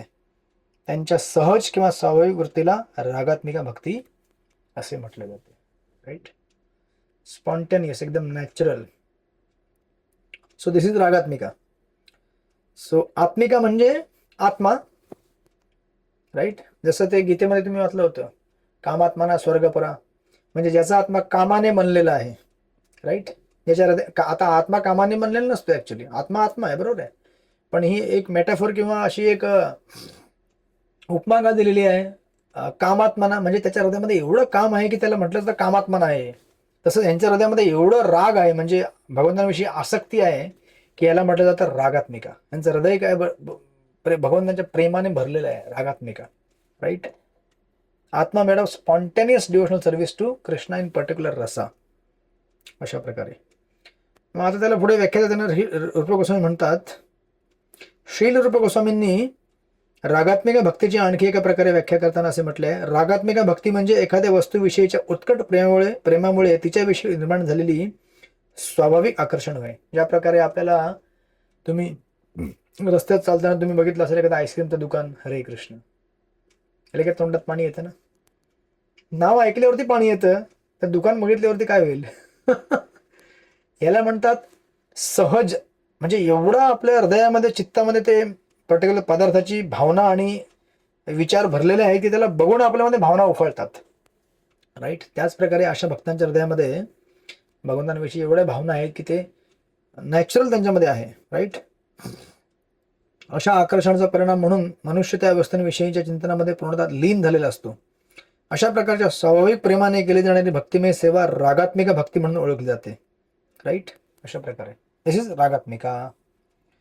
मग आपण नेक्स्ट क्लासला बघू अशा भक्तीचे किती प्रकार असतात आणि पुढे काय होतं ते. आणि तुम्ही थकून गेलेला आहात, 9 वाजले ऑलरेडी, 5 मिनिटं आहेत. कोणाला काही बोलायचं असेल तर बोला. हरे कृष्ण. हरे कृष्ण गुरुदेव पण हरी बोल. बोला. मला सांगायचं होतं, माताजींनी आता एक उदाहरण सांगितलं ना त्यांचं, हा. मला एक सांगायचं होतं. आम्ही चारधाम यात्रेला गेलेलो तेव्हा केदारनाथला गेलेलो. केदारनाथला वातावरण पटकन बदलतं आणि ते हेलिपॅड बंद होतात एका ठराविक टाइम नंतर. तर 200 जण होतो आणि अचानक वातावरण बदललं आणि हेलिकॉप्टर उडायचे बंद झाले. आणि एक छोटासा हॉल आहे तिथे केदारनाथला, खाली तो एसी हॉल आहे आणि त्याच्यात सगळ्यांना बसवलं, 200 माणसं एक हॉल. अशी भांडणं चालू झाली. मी म्हटलं आता हे असे भांडत राहिले तर एकामेकाची डोकी फोडणार, म्हणून आमच्याबरोबर भक्त होते सगळे. तर आम्ही काय केलं, मी म्हटलं उठा सगळ्यांनी हरे कृष्ण महामंत्र म्हणून, तेव्हा मी भक्तीत नव्हते ठेवली, हरे कृष्ण महामंत्र म्हणूया आणि आपण गरबा खेळूया, चला म्हटलं रास खेळूया. आणि आम्ही अगोदर फक्त भक्त जेवढे होतो तेवढेच खेळत होतो, नंतर सगळे जॉईन झाले आणि एक 5-10 मिनिटात सगळेच जॉईन झाले 200 लोक. पण नंतर मला असं लक्षात आलं की आता जर हे हेलिकॉप्टर नाही चालू झालं माझं डोकं फुटेल. म्हटलं हे खेळा म्हणजे आपोआप हेलिकॉप्टर चालू झाली. भगवंताने म्हटलं देवा आता तर नाही चालू झालं तर हे मारतील मला धरून, की आम्हाला गरबा खेळायला लावला, हेलिकॉप्टर काही चालू झाले नाही. पण भगवंतांनी कृपा अशी केली की 10 मिनिटात ते हेलिकॉप्टर खरंच चालू झाले. आणि एवढं ऑकवर्ड झालं मला की जेवढे भक्त होते ते एक एक करून येऊन माझे पाया पडत होते. मला इतकं ऑकवर्ड झालं. म्हटलं अहो मी सहज म्हटलं बोला फुलाला गाठ पडली, म्हटलं मी काहीच केलं नाही, तुम्ही भांडण म्हणून म्हटलं मी गरबा खेळायला लावला. आणि तो माझा दिवस होता प्रभूजी की तिथून मला भगवंतांवरती विश्वास अजून दृढ झाला की आपण विश्वासाने भगवंतांचं नाव घेतलं की हे करू शकतात, ती गोष्ट खरी होते. हे त्या दिवशी एक मोठं उदाहरण होतं. हरी बोल. सुंदर उदाहरण. मग भगवंताने तुम्हाला पहिलेच हे बनवून टाकलं, प्रचारक, पहिल्याच दिवशी प्रिचर. भांडण नको म्हणून मी आपलं सहज म्हटलं होतं की रास खेळूया, आपण हरे गरबा कृष्ण. खेळूया हरे कृष्ण महामंत्रावर. तर हे आता उदाहरण सगळ्यांनी लक्षात ठेवावं. कुठे तुम्ही बस स्टँडवरती जर बघितलं कुठे काही लोक भांडतायत किंवा ट्रेनमध्ये, तिथे कीर्तन चालू करून टाकायचं. कारण कीर्तन वातावरण पवित्र होतं, शुद्ध होतं, भगवंताच्या नावाने एक सकारात्मक भावना येते, राईट. सुंदर उदाहरण. तुम्ही आता सगळे एकदम कम्प्लिटली इक्विप्ड झालेले आहात, आता प्रचार करण्याकरता रेडी आहात भक्तिशास्त्र पूर्ण झाल्यावरती. हरे कृष्ण. थँक्यू. ठीक आहे, मग आपण भेटूया सोमवारी भेटायचं आपण, ठीक आहे ना. सोमवारी मंडेला काय तारीख आहे? 16 तारीख. हा, 16ला भेटू आपण. मग मे बी नेक्स्ट वीकमध्ये आपला सिलेबस पूर्ण होऊन जाईल. नेक्स्ट वीक आपली भक्तिशास्त्री पूर्ण. मग नंतर आपण आपापल्या गावाकडे सुट्टी करता निघून जायचं. हरे कृष्ण. अरे प्रभूजी आपल्याला कंटिन्यू करायचंय भक्ती, आपलं वैभव शास्त्री करायचे कंटिन्यू. हा, करू आपण. हरे कृष्ण प्रभूजी भक्ती वैभवसाठी कोणतं हो, चालू तर हो द्या. भागवत पुराण, श्रीमद भागवतम, श्रीमद भागवतम करायचे का? पूर्ण श्रीमद भागवतम, पहिले 6 स्कंद. भागवतम लागतंय का? हा, भागवतम असतं, भक्ती वैभव म्हणजे भागवतम, पहिले 6 स्कंद शिकवले जातात आणि पुढच्या राहिले. हा, कंटिन्यू करायचे प्रभूजी. हो हो, करू आपण. हरे कृष्ण. श्रील प्रभुपाद की जय. श्रीमद भगवद गीता की जय. भक्ति रसामृत सिंधु की जय. वांछा कल्पतरुभ्यश्च कृपा कृपा सिंधू भयवते पतितांना पावनेभ्यो वैष्णवेभ्यो नमो नमः. आनंद कोटी वैष्णववृंद की जय. हरे कृष्ण हरे कृष्णा दंड. हरे कृष्ण प्रभूची दंडवत. हरे कृष्ण प्रभूजी दंडवत प्रणाम. हरे कृष्ण हरे कृष्ण प्रभूजी हरे कृष्ण दंडवत प्रणाम. हरे कृष्ण हरे कृष्ण हरे कृष्ण दंडवत प्रणाम. दंडवत प्रणाम. हरे कृष्ण दंडवत प्रणाम प्रभूजी. हरे कृष्ण हरे कृष्ण हरे कृष्ण हरे कृष्ण हरे कृष्ण हरे प्रभूजी दंडवत प्रणाम. हरे कृष्ण दंडवत प्रणाम.